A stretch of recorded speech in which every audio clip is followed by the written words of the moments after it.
Good morning, everyone. Thanks for coming back and watching live after a day off yesterday for my birthday. It was great. It was fantastic. I turned 38 years old, and it's going to be a fantastic year. I am excited for what 38 has to bring, and I'm excited what the previous 37 years have already brought. And it's always birthdays are always good for reflections, and every year there's different reflections that we have on our birthdays, and I'm sitting in a really good place of reflection for my birthday. So I really enjoyed the day. I got to spend it with family and do some fun things, and so I appreciate you all taking a pause and a day off of these live sessions and let me have a day for my own self and reflection and family. And now we are getting back to it with the simple skill of assertiveness. Before we jump into assertiveness, if you are watching this live, go ahead and jump into the chat. Actually, do two things. Jump into the chat and let my team and I and everybody know. I guess it'd be me and my team. Let me and my team know where you're from, as well as everybody in the chat. Where are you logging in from and where are you watching from? Number two is find the thumbs up or like button on this video if you're in here live and push that like button. What would be awesome would be an equal number of thumbs up and likes to the number of live viewers that we have. That'd be a really cool thing to be able to get. But if you don't want to push the like, you're not going to hurt my feelings. I don't associate my value with whether you like or dislike. I'm going to make sure that we try to bring it here today. But if you'd like to do that for us, we would appreciate that. Assertiveness. All right, real quick, let's just so we know who's here today, let's look and see. We've got, well, Dave isn't with us from Phoenix like he typically is. He's got something going on, but he did log in to say hello, which is very nice of him.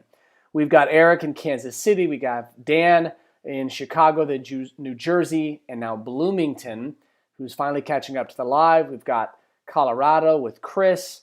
We have Worthington, we've got Columbus, Ohio, Portsmouth, Ohio, the Villages of Florida. We've got Brainerd, Minnesota, Meadville, PA. We've got Prague, Sherman, Texas, Bluffton, Ohio, Temple, Texas. We've got a whole crew in here. Good morning to everyone. Okay, the simple skill of assertiveness. This is a really fantastic skill, and it's a unique one because when we think of assertiveness, I think there's a lot of emotional things that come to mind. And right from the beginning, before I really lay out the actual skill portion of this, what I do want to say is this. Here's why I believe this is one of the core 20 skills that everybody needs to have in order to really unleash and unlock greatness in themselves or their teams. And that's this. It's because this is a skill that you need to possess for the times when you need it, because not possessing it, not having the capacity or the developed skill or the willingness to be assertive, even if you only need it 4 or 5 times a year, it will cost you significantly. And this is one of those skills that again, depending on your style and your preference, it might not get deployed very often for some of you. But when it needs to be deployed, it can make the difference that changes a year, a month, a relationship, or the entire course of your life. An unwillingness or an inability to be assertive in core moments of your life is a massive, massive weakness that could cost you, frankly, more than I am willing to let you get away with if I am contributing into your life. So this is not to suggest that the skill of assertiveness is one that needs to be the base and the foundation for how you operate. No, that's not what this is. This is, I want to make sure you have this tool. I want to make sure that you've got this ability and that you can bring it out wisely, smartly, strategically, when and where you need it at opportune moments. So, with that context, now let's move in with the simple skill of assertiveness, okay? For those of you who don't know and you're jumping in, I see we've got Oakland, California, we've got Lewis Center just came in, Allentown, PA, Westerville, Ohio, a couple people from Westerville. Good Columbus crew here today. For those of you who don't know already, we are working from the 2020 Essential Guide to, I think I say that differently every time. I'm not sure which comes first, Essential or 2020. I don't know that it matters. We're working from the Essential 2020 Guide to Self-Awareness, Self-Control, and Self-Confidence. We are working our way through 20 trainable behavior skills that unleash greatness. And this book is available. This booklet is available in PDF format for all of the Daily Discipline community paid subscribers. This is not an advertisement for that. This is simply my way of teaching what's actually in this booklet live and on video. If you don't want to sign up for the community and pay to jump in and be a member and get the physical copy, watch all of these videos. I'm teaching everything that's in this book in the videos, so you can get all of it for free. If you do want the actual physical copy, you can have access to this as I've written it, what I'm working from. You can see my notes on today, pretty extensive, but I am going to go piece by piece through this. So, point is, in each one of them, in each one of these skills, and I'll just join you in here, I'll just kind of show you what's in the book. In each one of these skills, what I try to make sure that I do is I try to make sure I give you what is the simplest version of understanding that skill. So let's look at assertiveness, okay? The simple skill of assertiveness, and I'm actually going to read this from my computer screen in reverse. Let's see how I do. The simple skill of assertiveness is to speak your mind and stand your ground, to establish a standard or uphold an expectation. Okay? That's what the simple skill of assertiveness is. If we just stopped there and we said, all right, I want to develop and build my skill, okay? Ada, Ohio. Brittany Lee is in from Ada, Ohio. I love Ada. Been to the Ada County Museum. A bunch of my friends are graduates from Ohio Northern University. I've spent a ton of time in Ada. Absolutely love it. The simple skill of assertiveness. And if we just stopped here and we just, for each one of these disciplines, for each one of these skills that we have gone through, and I think we've got 4 or 5 left, starting with the simplest possible version of it is how you build ease of transition of it into your life and into your practice and ultimately into your development and getting better at it. It's starting with the simplest possible version of it because that's how you can act quickly. That's how you can get feedback. That's how you don't make excuses or get bogged down. That's how you observe yourself easier. That's how you make adjustments and corrections easier. And it's how you can actually apply it where other people fade away because they get overwhelmed by the complexity of it. So I'm always going to make sure I highlight and give you the simplest possible version so that it's the easiest for you to use and implement. That's the reason we're doing this, okay? So here's what the simple skill of assertiveness is. Just let me break it down for a second. It is speaking your mind and standing your ground to establish a standard or uphold an expectation, okay? Assertiveness is it's not always speaking, okay, but it is sometimes it's speaking your mind, but it's also knowing how to stand your ground. Being assertive isn't always an outward. I think we think assertiveness and we think of, I don't know, some kind of hyper confident, hyper talkative, very, in your face, direct. We kind of have this notion of assertiveness, and I want to dispel that, right? Assertiveness is simply knowing how and when to speak your mind. It's knowing how and when to stand your ground and doing so with a purpose, right? To uphold a standard, establish a standard, or uphold an expectation of some kind that we have. Okay, that's what the simple skill of assertiveness is. All right. So a couple things about this, and then we're going to break down assertiveness through self-awareness, self-confidence, or self-awareness, self-control, and self-confidence. Okay, make sure we're going in order. Right. First and foremost, this disclaimer and really foundational skill of this has to get put in. We cannot separate the skill of assertiveness from the wisdom of when to use it. All right, we've all been around the person who was unnecessarily assertive and abrasive and annoying. Right? We've all been around that person. You might have been that person. I know I have. And it's usually associated with a lack of self-awareness. they don't understand the style, the context, the audience, or the timing, and they brought a level of assertiveness that did not fit for, or they didn't even care about the audience or the context. And so we can't do that. But we've also been around, and this is where, again, can't separate the skill from the wisdom of when to use it. We've also been around the person who was unnecessarily passive, who was unwilling to be assertive. And that's the person who gets trampled over, or has a perspective and a view and doesn't view themselves as worthy of sharing it, or lacks the confidence to be able to speak up and say, or doesn't believe that their opinion deserves to be heard. And maybe you've been that person as well. I know I have. This is usually because of a lack of courage or a lack of confidence. So what we want to do is we want to bring assertiveness down to a level where we are not overusing it or using it outside of the context with purpose, but also not underusing it and associating it with somehow we're doing some harm or bringing something negative or abrasive by being assertive. And that's why we have to build our skill in it and then build our wisdom on how to use it with the right context. Self-awareness, self-control, and self-confidence are going to assist us in doing that, okay?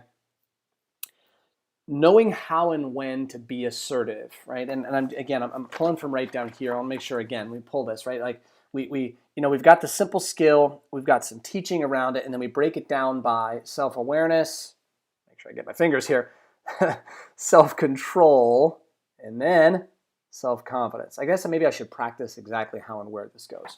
So the last piece is that knowing how and when to be assertive, the last piece in the intro, I should say here, knowing how and when to be assertive isn't just helpful, it's necessary, okay? It is, it's not an option to not know how and when to be assertive. At least it's not an option if you have designs for your life, or you have standards, or you have objectives that you need to pursue personally and professionally. Because our culture, all of the cultures around us, our culture will push and push and push to accept less and less and less, to drift towards average or mediocre or popular, or don't establish a standard, or don't have a perspective and an opinion, don't be different than the crowd. Our culture will push and push and push and push until it has flattened and made vanilla everything. For you to keep who you are, for you to keep yourself, it's going to require you to be assertive in the right ways and at the right times. Otherwise, the culture will absorb you and you will drift into the mountain of average due to a lack of assertiveness. And I don't want that for you, and I don't think you want that for you either. And so the reason for doing this is as much to pursue our objectives as it is to know how to be ourselves, and to be able to have that capacity to know that we can stand our ground and lead our standards and our preferences and our styles and uphold our expectations in some very smart ways without doing damage in a negative way. Okay. And I guess the real final piece is that like it or not, we do live in a world where, and I say live in a world just meaning like this is the reality of life, and it always has been. We live on a planet and in a set of circumstances with human nature being what it is, in that there is an element of power that exists in everything, and knowing how and when and where to leverage and use that power in the best possible ways, right? And influence is power, love is power, control is power, authority is power, and all of these things interact. All these powers interact in a lot of different ways. If we can't be assertive, what happens is we end up getting dominated and pushed aside by more dominant forces. And there are dominant forces that exist in the world. And there's a lot of ways to be a force, right? There's a lot of ways to bring power. Power is typically thought of as this like a control authority force. So we talked in influence, and you can leverage a lot of power through love. You can leverage a ton of power through empathy, maybe the most relational power through empathy. And so this is another one of those examples of there are other dominant forces that exist in the world. And if we don't have assertiveness, we allow those other, sometimes less well-intentioned dominant forces to push us aside and overwhelm us. And again, this is about building the skill and the capacity. So how do we actually get good at this? What do we want to do? Well, let's start with self-awareness, okay? The first part about self-awareness is that assertiveness tends to be hardwired into or out of you from birth and then really reinforced as you grew up. So much of how and when we're assertive is a nature element about how we're wired and built, and then a nurture element of how we grew up and what was reinforced or made more submissive in us. So assertiveness tends to be, at least in terms of how we initially access it, it tends to be far more style driven than it's strategic driven. And what we want to do is reverse that, okay? We want to be strategic about assertiveness, not style driven about assertiveness. And it's not that we don't account for style, we do, but we'd prefer to make strategic choices first, then bring style on how to do it best, okay? Strategic choices first, then bring style in on how to do it best. Because what happens if we get it in reverse, what happens is if we make style choices first and then strategy, is we end up making impulsive decisions based on emotion around assertiveness rather than strategic decisions based on choices, okay? So when strategy comes first, it's decisions based on choices. And when style comes first, it tends to be impulses based on emotions. And this is the self-awareness we want to bring up. When you can start to bring a self-awareness of, do I need to be assertive here? Why do I need to be assertive? And again, we'll get into this in a minute in self-control. But it's pulling yourself out of what does my style say? Because some of you, your style says, don't speak up. Some of you, your style says, oh, I shouldn't say anything here, or I don't want to hurt feelings, and you're naturally a people pleaser. You're naturally somebody who wants to get along. You naturally don't like the perception of the possibility of tension, and you associate assertiveness with the potential for that possibility. And your style emotionally impulses you to not be assertive. And then your story convinces you that you were right and it justifies an impulsive emotional decision. We want to back away from that. We want to make a strategic decision based on choices and decisions that we are making. Then let's look at what our style is, okay? Because your style could be working for you or against you on both sides. But if you're thinking strategically and you're making conscious decisions, now all of a sudden you can square those against, well, what does my style like? Like, for example, if you said, boy, if I don't say anything here, it's likely to keep going this way. Like, I'll give an example. Let's go simple and low emotion, but something we've all been through. You order a meal and your meal comes back wrong, and you're at the dinner table, okay? Hopefully it's not at home, because that tends to be a little easier, but like you're at a restaurant, right? And your meal comes back. And your meal order was wrong, okay? And it's something that would affect the quality of the actual meal itself. And we've seen people go two ways, right? We've seen people do both things. We've seen people, be assertive and rude and mean about it to a waiter or waitress who obviously didn't do it on purpose. And we've also seen people go passive. We've seen people who didn't want to say anything because they didn't want to make a big deal of it. And they ate the meal, but they didn't like the meal, and their night was really put off, and they had to pick all around it, and they paid for a whole meal that they didn't like, right? What happens is both of those people in those moments are governed by style and by emotion and impulse, not by strategy.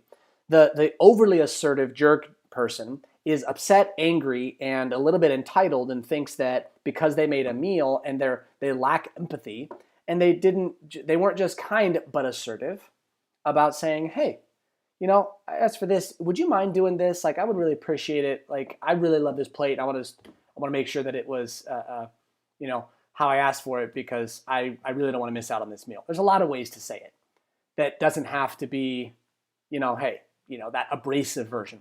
Then there's the other person who tends to think they're coming across a lot more nice, but what they're really doing is they're lowering themselves and saying, oh, it's not worth me asking that because they might not think something good about me if I were to ask for what I asked for originally.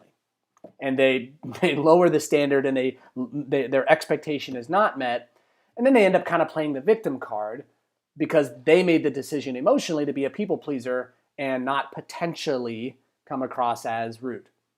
Both of those are non-strategic, non-wise ways, okay? And we're all going to have a moment in our future where we order something and it comes back wrong. So we'll have this decision to make all the time, and that's a moment of assertiveness, right? That's a light version, but it's a real version. It's a good practicing environment for when these kinds of things happen.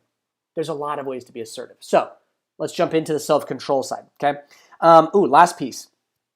By the way, here's a, I'm going to say last piece again. I don't want to say last piece again. Okay, here's what I wrote down, okay? In self-awareness, I wrote down this. When it comes to self-awareness and knowing yourself, it's strategy plus decision, not style plus emotion, okay? Strategy and decision come first. Style and emotion come second. Now, style and emotion are going to probably be with you before the strategy and the decision get there. So what we have to learn is we have to learn how to kind of isolate the style and the emotion for a minute until we make a strategic decision. Then let's bring the style and emotion along with us and try to say, all right, how do I use my style and my emotion best through this strategic decision I'm making about how to be assertive? It's learning how to, and again, one more time so you can see this at the bottom, okay? Look at this sentence right here. It's learning how to use assertiveness as a tool with discipline. That's the key. Self-awareness. Use assertiveness as a tool with discipline. Now, let's move on to self-control. There's two things with assertiveness when it comes to self-control that we want to do. How do you make it strategic? You do two things. First is to every assertiveness that you are going to deploy, every time you're going to decide to say, I'm going to be assertive now, bring two things to it. Bring intention and an objective. Here's what intention is. Bringing an intention is this. How do you want to come across with this assertiveness? Okay, this is the stuff that people tend not to think about that makes the big difference. Your intention is not your objective, okay? Intention is how you want to come across. Objective is the purpose. What's the reason behind why you want to be assertive? What is it going to deliver? What's it going to produce? What is the aiming point? I'm going to be assertive to get what? What are you going to get? What's it going to deliver? What value? Intention is how do I want to come across? What experience do I want to deliver? What are people going to feel from me on this? Okay? So when you are intentional about assertiveness, right? I want to present myself as blank. That's intention. And then objective is the second thing you attach, and that is for the purpose of getting this done. Now you're saying, I'm going to bring this approach because I believe it facilitates this end objective, right? So if we go back to the dinner table, if the person sat down and said, I want to come across like a jerk and ungrateful and unappreciative and lack of understanding for the fact that mistakes happen, so that waiter goes back and gives me the exact food I want as fast as possible, and they know that I'm angry, and I want my anger to be felt by the chef and the waiter and the waitress because that will hurry up the food that I get back so I can eat the meal that I want. Like if you sit down and you make that intention out because you think that gets you the meal that you want back faster and makes your night go well, okay, but sit down and make that intention. Like do that and say, I want to come across like this. I want to come across without lack of understanding, lack of empathy, lack of appreciation, no gratitude, and somewhat unkind and kind of like a jerk because I think that gets my food back to me faster, the way I want it. Okay, say it. But also do that on the other side. My intention is I want to act like everything is okay even though it's really not. And I want to express that I'm actually too afraid to ask for what I really wanted because I don't want to hurt your feelings. And rather than tell you what I really want, I'm just going to kind of fake it like it's okay even though it's really not. And everybody around me knows it because I don't want to make a fuss and be perceived of as nitpicky. And I think that will help my evening go better and make me enjoy this meal that is actually not the way I really like to eat it anyway. Like, do you see what happens when we actually put the intention into reality and we say it out loud? And we actually see, is this what I want to be delivering and coming across? It doesn't make sense. So that's why with self-control, it's put your intention on the table for yourself, put the objective on the table for yourself, and now you're in a position to actually have self-control. So watch how this works. And I put a list together here, and I'm going to read this list real quick, okay? When you're attaching an intention, here's what I believe to be true. Go verify this for yourself rather than just believe me. You can be assertive and display a whole range of perspectives. You can be assertive about a lot of things and in a lot of ways. Don't limit yourself to being assertive as, rude, direct, something like that. Like, watch. Here's the list. I'll just read you the list I put together. Right? Being assertive is in bringing an intention is making a strategic choice for what you want people to see, feel, and hear from you. I'll say that one more time. To bring intention to anything, in this context, assertiveness, it's making a decision about what experience you want to deliver to people and what you want them, the experience would come across in, what do I want them to see and feel and hear from me? And you're going to use assertiveness as the tool to get them to see, feel, and hear that. So here's what you could do. You can be assertive about, how do you want to come across? That's the simplest way to say it. How do you want to come across? Well, you can come across as kind, considerate, loving, funny, understanding, patient, appreciative, strong, committed, steady, and assertive. All of those things you can pair up with. You can be kind and assertive, considerate and assertive, steady and assertive, funny and assertive. The only thing limiting your ability to be both of those things is the skill and then the confidence to use it and the self-awareness to know when. Okay? And then the last one on control yourself, or the second one I should say on control yourself, is the objective. And that's to be clear about the outcome you want to produce through your assertiveness. Okay, that you want to be clear on the objective through your assertiveness. And again, going back, this does not mean we guarantee it through assertiveness, but it does mean we give ourselves the best possible chance to put on the table and be clear and show some strength, right? Maybe, if it's with love, it's an accessible, open form of strength, right? That empathetic form of strength, that emotional version of strength. Other times it is being direct and, very clear. It is, it's the standing your ground side of this. So what's the real outcome? What does success look like through my assertiveness here? And that's how I like to think of it. What would success look like if I'm asserting myself? And if I know what success looks like, now I'm in a much better position to make a strategic choice. A reminder for everybody who's in here right now, before we jump into self-confidence and wrap this up and jump into Q&A, if you're in here right now, find the like button, the thumbs up button, and push that thumbs up button. We're trying to get, I don't think we've had this yet, we're trying to get the same number of people who are in and watching live and get the exact same number of likes and thumbs up on this. So if you're willing to do that, go ahead and find it, push that thumbs up. If not, that's okay. But we would really appreciate if you would do that because it does a lot for everybody else, letting them know that you're here and you are enjoying this. So contribute to the community and we appreciate that. Last piece on assertiveness before Q&A is self-confidence. How do you believe in yourself enough to be assertive? Assuming you are identifying the simple skill and you're staying simple with it. You are ensuring that you never detach assertiveness from the wisdom of when to use it. You are working hard at your self-awareness around this, and you're working to have self-control to bring intention and an objective to your assertiveness. Now it's about how do you build the confidence, right? How do you build that belief in yourself to actually follow through on being assertive when maybe it's hard for you to do so, or maybe scaling down some of your stylistic ways of being assertive that maybe rub people the wrong way. Again, I know I've done that. And here's how I like to think of this, and how I think of this for all of you. If you believe in yourself, and you believe that your life has value, if you believe that your purpose and your objectives have value, if you believe that you care about the quality of your life, and you do, then you owe it to yourself to be assertive about the things that you need.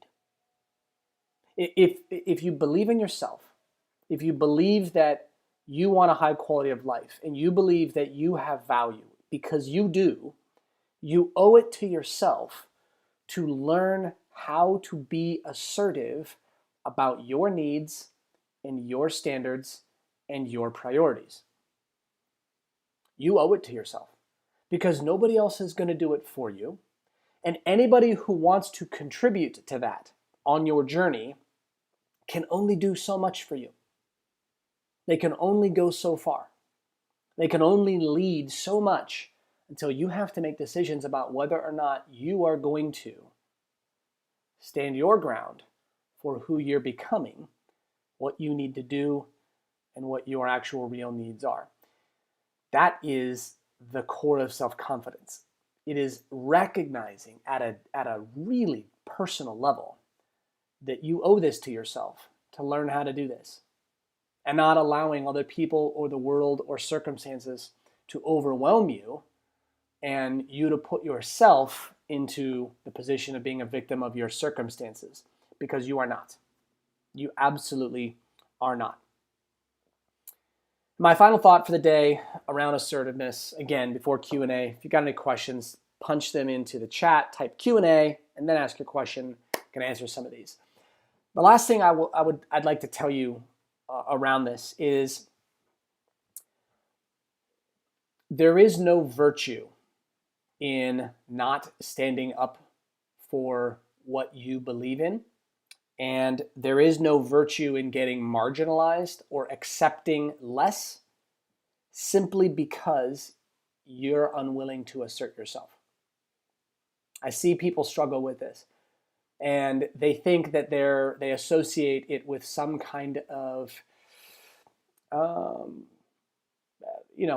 principled act, some kind of goodness within themselves, when the reality is it was fear. They were afraid. They lacked courage. They lacked confidence.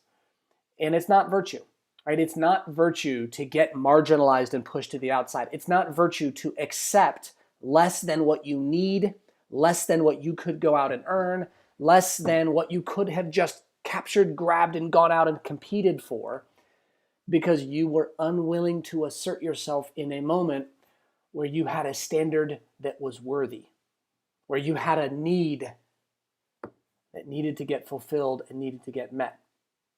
So my call to you, my encouragement to you, my what I feed to you is stand up for what you believe in. Learn how to do it with skill. Learn how to do it with wisdom. Learn how and when to assert yourself.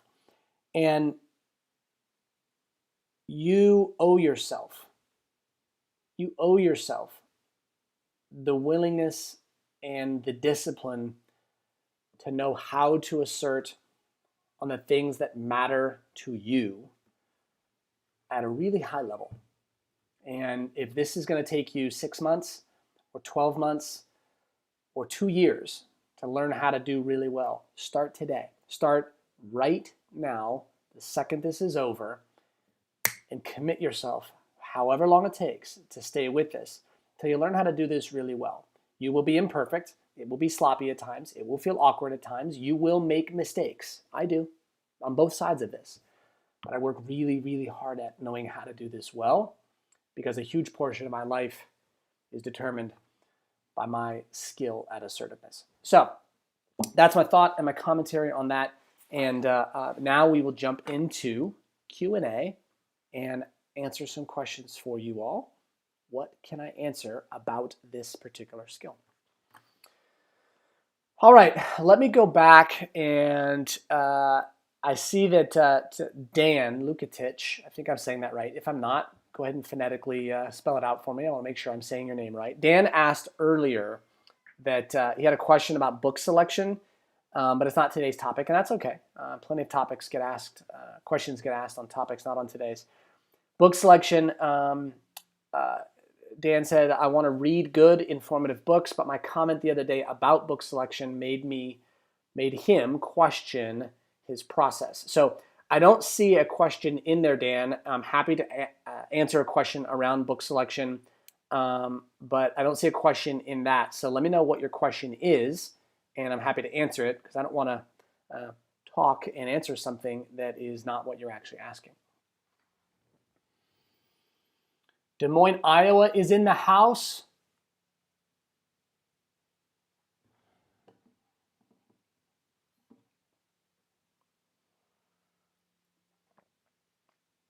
Mr. H, I teach 6th grade.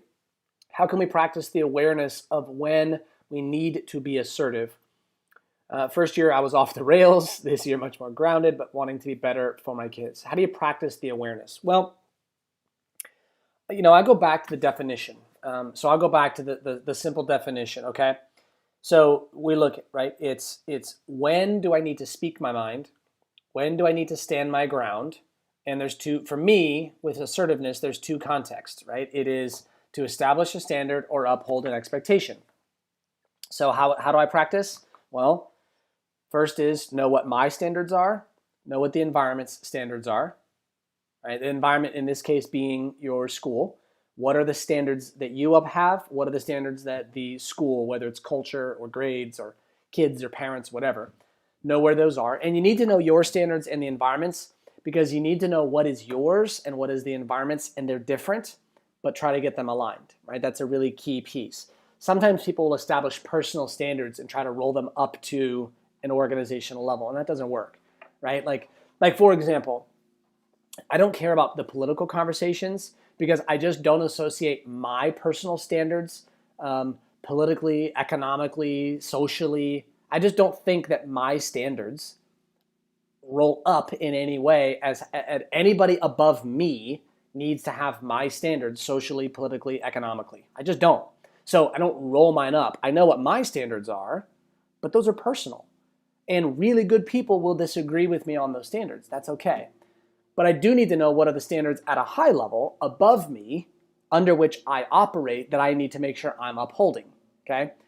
Know those standards. And then expectations, same thing. What are mine at a personal level, and don't extend them beyond me because other people are not going to share and hold all of my expectations. What are the expectations of the environment? From there, who's asking us? Mr. H. Mr. H, from there, I'm going to make decisions about when do I need to speak up and when do I need to stand my ground. And then now I'm making smart and strategic decisions around that as best I know how, and allowing real life to give me the feedback about what's working and not working. So that's how I look at it. Know my standards and the environments, know my expectations and the environments, determine where is their alignment, and then where do mine end and the school start, et cetera, et cetera. And by the way, that also exists in families, by the way, just so we're clear, right? I have standards. My family has standards. My family does not have all of the same standards as me. And all of my standards do not roll up and apply to everybody in my family. We have family standards, and I have my own. We have family standards, and my wife has her own. So I don't need to speak up and stand my ground for the forks in the dishwasher and what directions they go. I don't need to stand up and speak up and stand my ground about, toys laying on the floor per se, right? that might not be the right context and moment to do that, and usually it isn't. But if my son or I or my wife speaks in a certain way where we have a tone, or we say something to somebody in a way that is unkind or not how we treat people, we're going to speak up and be more assertive about that. And we're going to do so in a strategic fashion, not emotional, not impulsively, even though that emotion or that impulse will be there. It's, look, as a parent, right, from time to time, what do, right? Sometimes we speak to our kids and we get frustrated, and all of a sudden an emotional, impulsive tone comes out of frustration or anger or whatever. And, or again, any of these examples in context. So knowing your standards, knowing the environments, knowing the expectations and of the environment yourself, and then identifying and choosing, when do I need to speak up because it serves a purpose, and I think this intention would be a good experience to deliver to people. That's how we're doing it. And you're looking for, when does it deliver? When can it impact? When should we not deliver it because it wouldn't really have an impact? Or this is not something worthy of standing up and standing ground on because it doesn't really make a big difference. We ought to leave people have a little bit more freedom to operate within that. Okay, that's how I look at it. Let's see, Dan, what is my process for selecting books? Dan says that he looks for a subject he's interested in, and then he tends to ask bookstore person what's gotten good reviews or is on a New York Times bestseller. Yeah, Dan, here's the thing. A New York Times bestseller tells you one thing, and that is that the book is popular. That's it. It's all a New York Times bestseller tells you. It's a popularity contest. From an author's perspective, the value of getting on a New York Times bestseller list is that it tells other people, hey, a lot of other people read this book and you ought to be reading it too. It really leans on like the FOMO side of this, or the I don't want to be missing out side of this. And so if we associate popularity with good, well then sure, New York Times bestsellers are a great way to read the book. But popularity isn't good. Popularity is not an indicator of great books. They're indicators of books that a lot of other people have read. And if you actually look, Dan, and this is a great test, right? And this is how a lot of people do. And when you open up Amazon, right, the first thing we do is how many reviews does it have and how much is it up there? Well, here's the thing. The best books say things that a lot of people don't believe in, right? The best books deliver really hard truths that a lot of other people don't like. Popular books deliver comforting truths that are, pop culture stuff that are easily accessible and, made for a really large, wide audience and play towards the middle. If you look at the books that have grown massively, massively popular, like the people do not execute what's in those books. And again, it's not that a book like, Growth Mindset or Good to Great or Influence, the Psychology of Persuasion, right? By Cialdini. It's not like these books they don't have value. It's that even if we're using those metrics don't tell us whether the books are good. And a lot of times, a book that's on the New York Times bestseller list right now, in 5 years, that book is faded away. So my criteria for reading books is I try to read books that have been in print for a long time and are still incredibly high-valued books, high-valued thoughts, high-valued commentary, high-valued teaching, high-valued principles, high-valued lessons that have been time-tested by decades, and in most cases for me, by hundreds or thousands of years.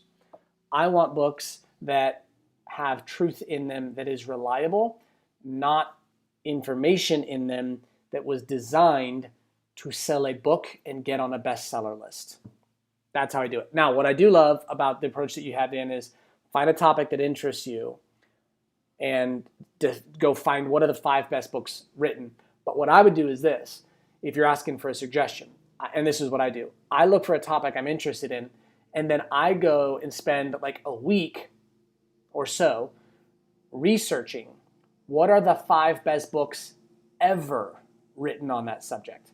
So for example, for somebody who maybe wrote a recent book on a subject, even if it's a New York Times bestseller, I want to find out the books they read to write that book.